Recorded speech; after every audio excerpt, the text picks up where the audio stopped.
Hello, welcome to A Tinge Ginge. Now today you might see we're in a bit of a different location. So this is my workshop that I've been working on. If you watched my previous video, then you know that the channel's sort of taken a turn. I'm still going to be doing all the stuff I used to do, but I'm just adding in all the other stuff that I do basically. So here I'm in my little shed, in my little workshop that I've been working on, and today what I want to do is I've just bought a new airbrushing kit.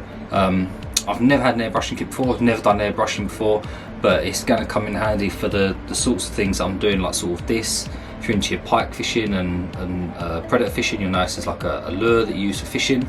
I'm going to be painting these myself, things like that, and just anything in general that I'll make really, anything that needs sort of touching up or a little bit of design work, anything like that. The whole idea of having this airbrush kit is to have a little play around with that basically. So when I bought this airbrush kit, I didn't know what I was buying. I bought it off Amazon. I think it's probably one of the cheapest ones on Amazon you can get, that's sort of a little bit more sort of high quality than what the other ones are.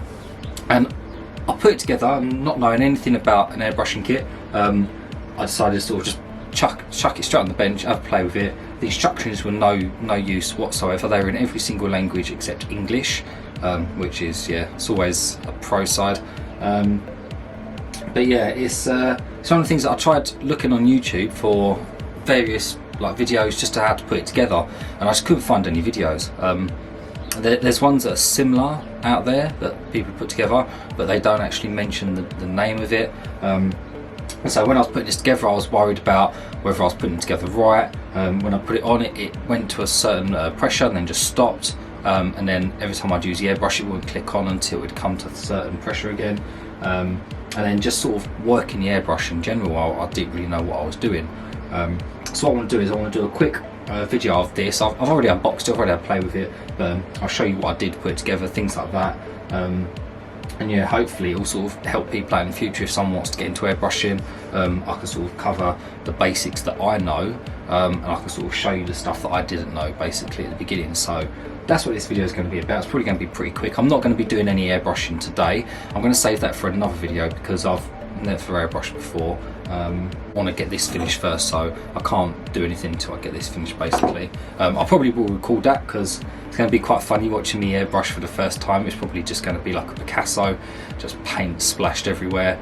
But yeah, it's all learning curve. It's something new that I want to try out, and yeah, hopefully fingers crossed it goes well. So what I'm going to do is I'm going to jump into everything. I'm going to show you all the paperwork that come with it, like all the instructions, things like that. You can see how poor they actually are. Even the English manual is pretty bad. It doesn't actually say how to set the thing up either. It's just got sort of basic maintenance on it, but to be honest, I'll probably just watch a ton of YouTube videos and just work it out for myself. But yeah, it should be self-explanatory really. So what we'll do is we'll jump in now, I'll quickly show you all the paperwork that come with it, and then we'll get the actual pump put together. So the airbrush that I bought was an Abest complete professional airbrush compressor kit with air tank, and it says it's for nails, tattoo, nail art. It says it's got a dual action airbrush spray gun for craft work, cosmetics, tannins, things like that. I don't think I'm going to be tanning myself with it, but yeah, it's going to be pretty decent for what I want. I didn't want to go out and buy something that was ridiculously expensive, just because I'm fairly new to it. I don't know what I'm doing, and for the sort of stuff I'm going to be using it for, I don't think I need something that's that high quality, and if I do, I'm sure I can just upgrade the parts for it. So this is all the paperwork that come with it. So this is their Facebook, so if you want to get a quick scan of that code, you can. But yeah, that's a little bit of paper that come with it. It's got like how they want to, I don't know, I haven't really looked at this bit to be honest. This is just a bit of rubbish. So this is the instruction manual. So you'd think the instruction manual would be in English because obviously they import to all different countries, but no, there's not in English. So this is a Spanish one, this is Italian, I don't know, is that German? DE? I don't have a clue, my lingual skills are crap, but yeah, that. Got French, and that's it. There's no English on this piece. When it comes to this part, so this is in English, so it tells you how to clean it, things like that. Again, this is how to rebuild the airbrush once you take it apart, how the airbrush works, troubleshooting. To be honest, it doesn't really show you much in here, to be honest. Tells you how to sort of fix a few things, bubbles, again, cleaning, we've already said that. Clean the nozzle, it's already said that, clean the needle. So yeah, this wasn't really helpful in how to put it together. And then you'd think that the instruction manual this would tell you how to put it all together, and yeah, it doesn't.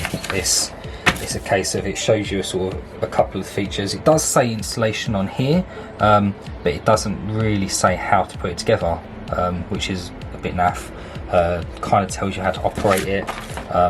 Gives you a rundown of all the parts, which is handy, I suppose, because if you do need a replacement part, then you can sort of work out what it is there. Not that I think you'd be able to find it because it's not that in detail, but yeah, this is the instruction manual. Yeah, it's not brilliant, but like I said, it's one of those things that you get what you pay for. It's from China, so yeah, I wouldn't really expect it to be sort of that decent with the instructions and things like that. So what I'll do is now I'll pull the compressor over. I'm going to quickly deassemble it again, because obviously I have put it together, and I'll sort of talk you through the parts that I think I know about.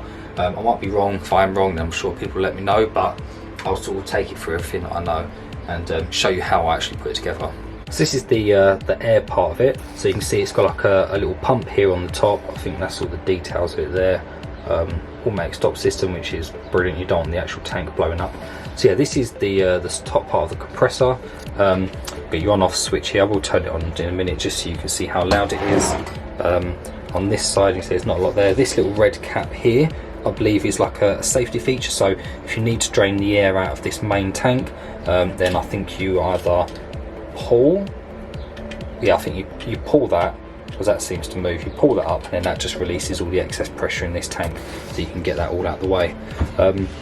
Yeah, so that's pretty decent. I think you could probably get replacement parts, so if this did break. It looks okay, to be honest, for what it is. I mean, I've not seen many compressors before, so I don't know what to expect, but it seems pretty sound the way it is. If we go down to the actual tank itself, so there it's got just a few warning signs on it, just basically warning you of explosion and heat and things like that, I'm guessing. This actual tank, I think it's, I don't know any of the specifications for this. I'm guessing this is going to be enough for what I want. I like the fact that it's got some rubber feet, because this does vibrate a little bit, so this is just going to take a little bit of the vibration out of the tank. Here, if I move this round into the light a bit more, so this is the actual compressor bit that tells you how much pressure you've got in. So this is the gauge here, and I was trying to figure out how to make the airbrush shoot less powerfully. It was quite a struggle for me, because I've never done any airbrushing before. Couldn't find many videos on this actual model, so I just had to work out for myself, and it was with this little nozzle here, this little valve. All you do with this is you push that up, it's like a little release, and then you can turn this whichever way you need to. So if you turn it this way, that like sort of lowers the pressure of the air that comes out of here. Then if you turn this up, that allows the pressure to be a little bit greater, so you can blow more air through the air gun. All you do is you just sort of push that down, and that locks that in place so it can't move. Now when this does actually pressure up, this dial sort of goes up to the 40 mark, just around there. It never goes past that. I'm guessing that's as much as this little compressor here can actually pump this tank up to. And to be honest, for the sort of thing I'm going to be doing, that's ample amount of pressure. I'm not going to be spraying for hours and hours upon end. It's literally going to be just little touch-up things. So yeah, that's going to be absolutely fine for me, I think. If you do want something a bit better, then you may need to get one that's a little bit more powerful than this. So if you're going to be doing a lot of airbrushing work, then yeah, you might want to get a bigger one. So this down here is what I believe to be a water trap. So when you're using this quite a bit, a lot of water will sort of build up into this tank, obviously because this is going to heat up, and if you're in a cold area you're going to get condensation. That's going to build up on this, and as you're blowing the air through here, that's going to sort of blow water into your air hose line, and you don't want water in your air hose line when you're actually painting. So what this is like a trap. So the air comes into this little gadget from here into this, it comes into this valve here, and you can see on the inside that is like a little filter. So that air then goes through that filter, out through this, and then into your air hose line. So this is like a little water trap. I'm guessing this is like a little tube that you can put a little attachment you can put a piece of tube on, and that will just drain the water away rather than this sort of filling up water. I don't think I'm going to have that issue, but if I do, then I will just put a piece of little tubing on that. So that's the main compressor and the tank.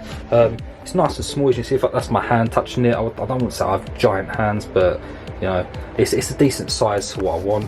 It's going to be easily stored away. I'm actually going to be putting it, you can see I've got my heater going there because it is quite nippy down here, but in this corner, I really can't, this is just going to be all wasted space in there. You're not going to be able to see because it is so dark. But yeah, that corner is just going to be all wasted space, so this is all going to be shelving eventually. What I'll do is I'll probably put this on that top shelf just so it's easily accessible, and then the airbrush hose line will come over the top. So yeah, that's one of the plans for that. So it's nice and small, it doesn't take up any room, ideal for what I need because I'm not really working with a huge amount of space in here. As you can see, it's a bit of a mess, so I'm just settling in. So along with this, it comes with an air hose line. I'm guessing you can get different types of this. This is probably just like the basic one that it comes with. It's got the two little attachments here, screw onto the airbrush and onto the tank. So all I do with that is let me turn it around into the light. So you can see you've got this little attachment here. So this is where the air is going to be coming out. So all you do is you take one end of your nozzle with your spray hose, and that literally just screws into there like that. You probably want this to be fairly tight because you don't want this leaking any air. I did see some reviews on this saying that there was air leaking from somewhere when they assembled it. I've not had that issue. I don't know if you see these reviews online. You get some people to put 5 stars and say brilliant product, been airbrushing for years, it's absolutely fantastic. Then you get the type of people that have been in the hobby for 2 seconds and think they know everything, and they're like, oh yeah, this doesn't work, that doesn't work. I'm pretty sure they're the numpties that can't even butter bread properly. So yeah, this I just sort of screw on. I don't want it ridiculously tight, but just tight enough that it's not going to turn under some pressure. So yeah, that's how I set that bit up. It's pretty self-explanatory really. Like I said, I sort of just worked it all out for myself because the videos online were just naff and I couldn't find the ones for this model. So now we're going to come to the actual airbrush itself. Again, I don't know what quality is like on these. I don't know if there's better ones out there. There probably are. There's probably professional ones, but to be honest, I'm not ever going to be pro anytime soon, so it is what it is. So if I just quickly get this out of the box for you, this is what it looks like out of the box. On the back of the box, you can see it's got like it's got some instructions on there, spray, maintenance. It's got all the part names also. I'm guessing if you did break a part, you could try and find a new replacement for it. But this is what actually comes in the box. So I've got a little wrench here just for adjusting stuff. I don't actually know what that's for. I've tried to put it on certain things, but I can't seem to get it to fit anything, so I'm just not going to worry about that. That's fine. We've got a little dropper here, so this is probably for getting paint out of pots and actually dropping it into the little feed hopper at the top there. And then that's the main airbrush gun itself. The first thing that when I got this that confused me was, if you look at the bottom here, this is the attachment where you put the hose line. This is the other attachment side of it. You can see it's like a screw thread. That won't go onto there, and I was thinking, oh god, they've sent me the wrong hose line, or the airbrush they've sent me is the wrong one. Like I do with most things, I don't read the instructions. I'd rather just jump in and play with it, and most of the time I end up breaking it before I even use it anyway, but it's a learning curve. But this piece actually unscrews. You can take this bit off, so I'm guessing you can put different types of attachments onto this and run different hoses. I'm guessing that's what it's for. It might just be like a rubber hose or something, but to be honest, I'm just going to stick with this material one for now. So yeah, let me quickly get that on for you. So it's pretty simple to do. So all you do with this bottom bit here, this literally just comes off. Got to be careful, there's a lot of small parts that you can lose. Like this does come off of there, there's like a little O-ring in there and stuff, so yeah, you've got to be careful you don't lose bits and pieces. But yeah, all this literally does is it literally just screws on, just like it did on the main tank part of the compressor. And yeah, that's pretty much it. That screws onto there. Again, I'm not going to do that too tight, I'm going to do it just tight enough, and that's pretty much it. That's the air compressor and the airbrush set up. There's a few other bits that I had a little play around with, so I looked at some of the other people that do airbrushing and things like that, and a lot of people actually strip their air gun down to like the bare minimum. So like this end piece here, again, they take all of this off because they don't, for some reason they don't use that. But you can see this is like the needle part on the inside of the airbrush. This is what sort of, I'm guessing, helps feed the paint through. And then at the other end here, if you take this part off, you've got the little, it's so small, it is literally like a needle. I don't think my camera is going to pick it up. It is so small. But there, just at the end there, you can see the tiny little needle. If I put my finger there in comparison, you can see how small it is. It's literally like the tip of a sewing needle. It's tiny. A lot of people don't put a tip on their airbrush and they leave that exposed. I think that's if they're doing fine work and stuff like that. Because the nozzle is so small, when you spray you can get a nicer finish. The only problem with that is if you drop this on the end, you're going to bend that needle and break it. So I'm probably going to leave this little protective cap on it, just because I don't want to risk breaking it basically. And this little cap here, this is what the paint goes into. So this literally just pops off. You can see in there, that's where the paint's going to go. You see that needle goes all the way through there, and that's what sort of regulates how much paint's going to be pushed through it. Again, a lot of people don't put the caps on. I'm guessing if you're in sort of a dusty area, or you've got a lot of paint in there, you don't want it sloshing about, then you can put the lid on. For the amount I'm going to be doing, I probably won't be putting this lid on, but I'll just keep it with it for now, because no doubt I will lose it at some point. Now the bit that really confused me was how you actually operate the airbrush. I always thought that all you did was you pulled this back and that sprayed the air. So you pull back a little bit of air comes out, pull it back halfway, more air, pull it back all the way, more air. Started messing around with it, put the compressor on, turned it on, I was like, oh, it's not spraying. And then for some reason I pressed down, you can see it pops down, then it started spraying air. It was only when I watched some guy on YouTube, he had a really helpful video. He basically explained that you push down and that allows the air to come through, and then as you tip this back like this, that allows the amount of paint to go through. Seems really simple now that I think about it, but at the time I was just bewildered. I was like, what the hell is going on? So yeah, pushing down, that lets the air flow through, and then as you tilt this back, more and more paint. So a little bit of paint, medium amount of paint, a lot of paint, and that's how you get the paint flow and things like that. And then obviously you can't control, you can if you're careful with this little nozzle here, depending on how much you push this down, if you're gentle with it, you can actually get a little bit of less airflow come through, but the whole way of controlling the airflow is through this little knob. So depending on how much you turn this up and down, depends on how much air comes through, how much paint's going to come through, as well as flicking this back. And yeah, it's just a weird feeling trying to get used to this. It's quite a fiddly feel. I'm probably going to 3D print something for this, just so it's like a little bit more secure on hand. Probably something that goes around this barrel part here, that will clip on, and it will just mean I can have something to grip onto, because I can imagine if you're spray painting for a long time, your hand probably can cramp up. So I'm probably going to make something just for these fingers to sort of grip onto, just to make it a little bit easier to paint with basically. But what I'm going to do is now, let's quickly get this switched on, and that way you'll be able to see sort of how noisy it is. Now, I don't think it's noisy. I've watched some videos and these things sound like bloody tractors going down the road. They sound absolutely ridiculously loud. This, for me, I think is quite quiet. I don't know if I got lucky or what, or people have, I don't know. Basically, yeah, it's pretty decent. So what we'll do is hopefully that's turned off, I don't know, but we'll plug it in, and then you'll be able to hear how noisy it is when it's actually sort of gassing up the chamber. So moment of truth, hopefully it works. No, my luck, I got to switch it on and it just won't work at all. So just flick this on, and yeah, for me, that is dead quiet. By the time I get this put underneath this bench, I'll probably put some stuff around it just to keep it quieter. But to be honest, I'm talking normally and it's not even loud. I don't have to shout or anything. I've got no issues with it. A lot of the reviews said that this tends to run quite hot. Certain areas get hot of it, and it's quite a risk. They say that sometimes this fails because it gets too hot, or if you sort of touch it, it can burn you. I'm guessing that's for people that do a lot of airbrushing. I'm not going to be doing a lot of airbrushing. Like I said, it's going to be sort of little tiny things like this, where you're doing sort of quick coats on it, nothing major.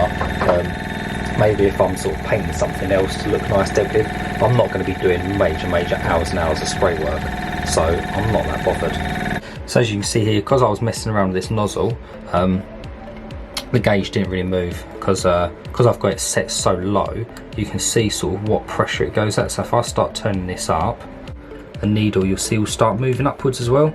And I'm basically, what that's telling you is what pressure you're basically going to. So I said originally it only went to 40. If I crank this right up, oh, it does go past it. Ah, okay, now see, you're always learning, you always learn something new. So basically what this is showing you is what pressure you're spraying at, not what pressure is in the tank. That makes more sense, because I was thinking, why would it stop there when it's got all that? So yeah, there you go. Sort of just taught myself something new. So you can see as I turn this up, I'm turning this to more, you can see that needle is going up. And obviously the more you turn that up, when you go to the actual airbrush itself, because I've cranked that up, you see it's got quite a bit of power. You see it's blowing stuff all over the place. And yeah, it's pretty decent, to be honest. So like I said, if you want the air to come through, push that down, and then as you push down, you tilt back, and that allows the paint to come through. Like I said, you can feather this. I did have a little play with it because I didn't know what I was doing. And if you press it a little bit, you can hear that sort of gradual build up in pressure. So you can do it using that, but I'm probably going to stick to using this little dial here, turning this around, turning it down to where I want it to be. I'll probably take it down to like this, which is, it's basically spraying hard. You can see how low it is. The needle's not even going past 0. So for me, I think that's probably going to be the ideal amount, just so that it's not blasting that paint through ridiculously fast. Obviously I don't want any overspray and stuff. That I want to be very controlled, very sort of precise of where I'm going to be putting this paint. As you can see, I'm sort of messing about with this. I'm holding this down for quite a while, and it does kick in. Now that's why I think people say it overheats a lot, because if you're just continuously doing this, like I'm using a small amount of air, so obviously I'm going to get through this a lot slower than what someone would if they're blasting loads and loads of paint through. So yeah, depending on how much pressure you're going to be running through your gun, I think will depend on how much this works and how hot it gets. But again, as you can see, I'm talking fairly normally. It's not that loud. Yeah, to be honest, I can't complain for what it costs. I'm pretty happy with it. So the real test will be once I actually get some paints and actually start spraying.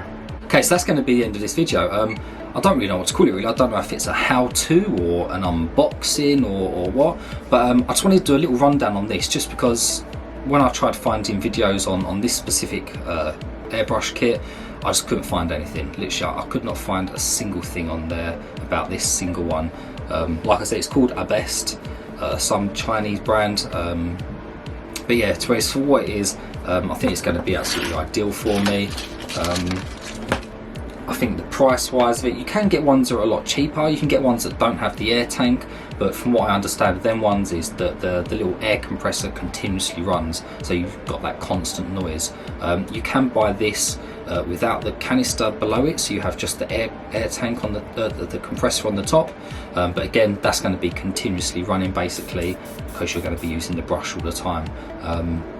So yeah, it's basically how much you want to spend, how serious you're going to get into it. If you're going to be doing a lot of work, then you may want to sort of look elsewhere. Like I bought a Samsung, but I'm guessing you can buy a lot more expensive ones online, a lot more professional ones. I've seen some that have like the canister tank on, like scuba diving tanks. They're absolutely humongous, and the compressor on the top is equally just as big. So I'm guessing that's for people that do hardcore spraying, a lot of paint work and things like that.